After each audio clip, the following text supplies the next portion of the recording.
Hi, and welcome back to this Monday edition of Focal Point on AFR Talk. Brian Fisher is my name, congenial, convivial, and amiable.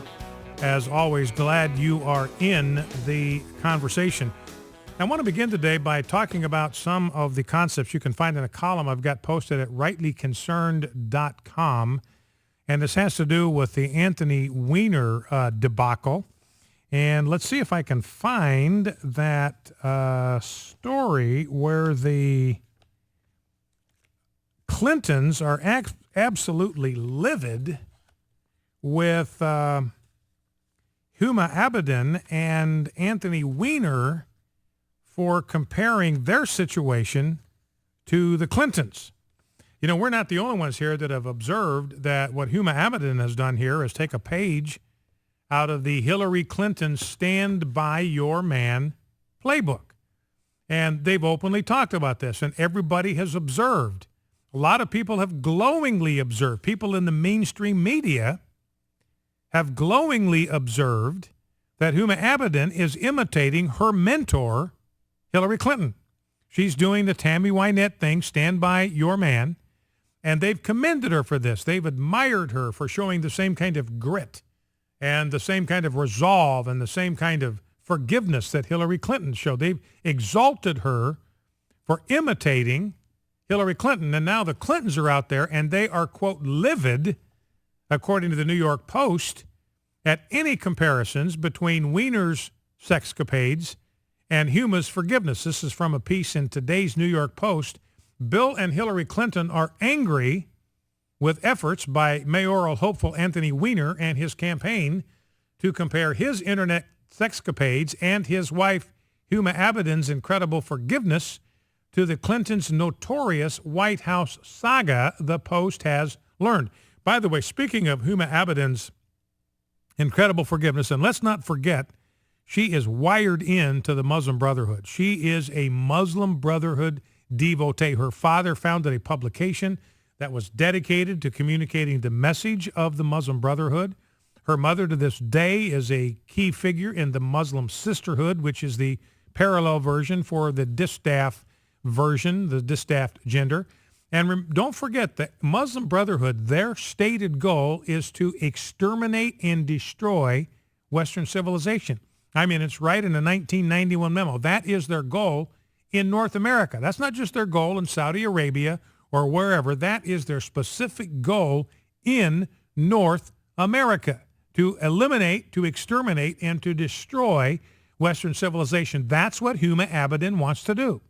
She's right next to Hillary Clinton, her most trusted aide for years and years and years. And her goal in life as a member of the Muslim Brotherhood is to destroy Western civilization. She's the one that wants to be the next mayor's wife in the city of New York. She led the Muslim Student Association at Georgetown. This is right after Anwar al-Awlaki was there. Muslim Student Association is just an offshoot of the Muslim Brotherhood. So is CAIR, the Council on Arabic or American Islamic Relations, CAIR. So is the Islamic Society of North America, the largest Muslim, or they're all offshoots of the Muslim Brotherhood. There's like 29 different arms and tendrils of the Muslim Brotherhood. So anyway, Huma Abedin, she wants to destroy Western civilization. That is her stated purpose. That is her stated goal. So anyway, speaking of her incredible forgiveness, I'm not buying it myself. You know, we've talked about this before, that this seems to be a marriage of political convenience, much as a lot of us think Bill and Hillary's marriage is a marriage of political convenience and ambition, sort of. I mean, it's just sort of to me, it's a twisted kind of parasitical thing where they're each feeding off of each other. They have a relationship of kind of parasites to one another. I just can't imagine there's any genuine love or affection there, but each of them seems to think that the other has certain nutrients that they want to leech off of and to feed themselves with, and so they maintain this kind of symbiotic but deeply twisted relationship. And I think Anthony Weiner and Huma Abedin have the same thing going on. In fact, I was watching Fox News, I think it was The Five. The program comes on right after my program, so often when I go back to my office to kind of decompress after the program, I'll have that on. And I didn't have the audio on. I'll have the closed caption on. I rarely have the sound on unless something's going on there that I want to tap into. But I just keep an eye on it to see what's going on. And so I didn't hear any audio, but I noticed that they were talking about Anthony Weiner and Huma Abedin, and they had some footage of the press conference. We played some excerpts from that for you last week, a couple weeks ago, when he had the press conference. And I was struck by the fact, and they were just talking. They weren't featuring any audio from the press conference. They just had video of Anthony Weiner and Huma Abedin. And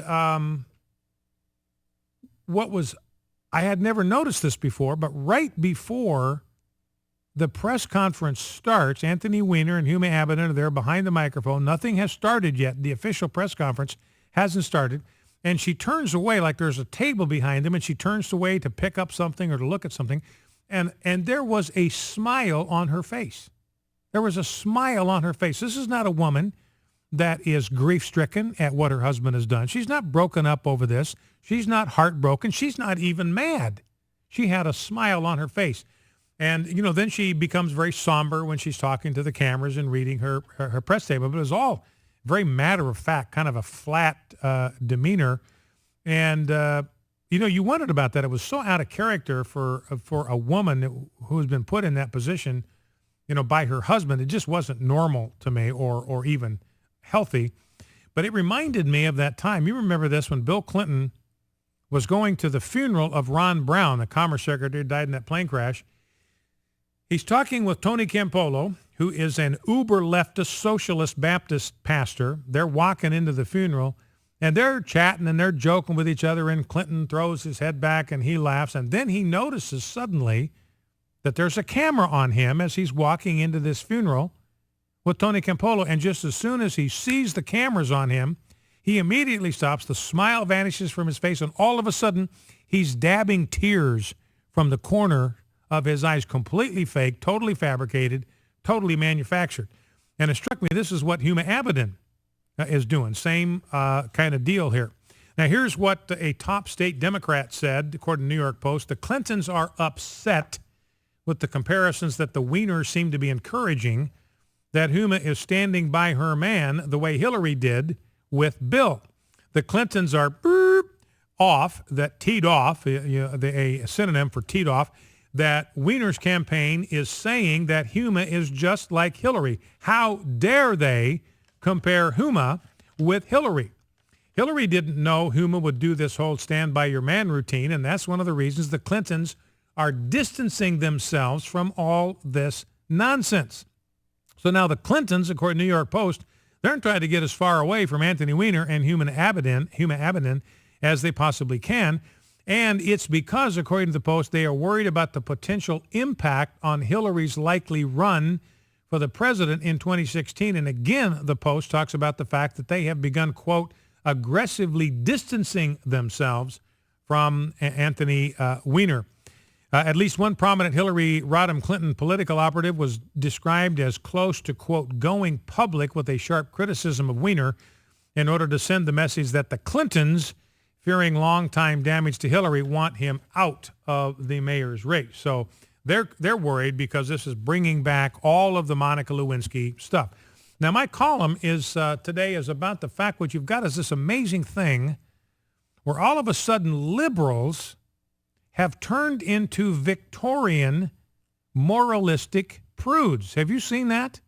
All of a sudden, liberals, when it comes to Anthony Weiner, they have turned into Victorian moralistic prudes. You'd think Jerry Falwell had risen from the dead and come back to pontificate on Anthony Weiner's campaign. So I just, I write that this is a fascinating thing to watch. Democrats are tying themselves up in knots, trying to get as far away from Anthony Weiner as they possibly can.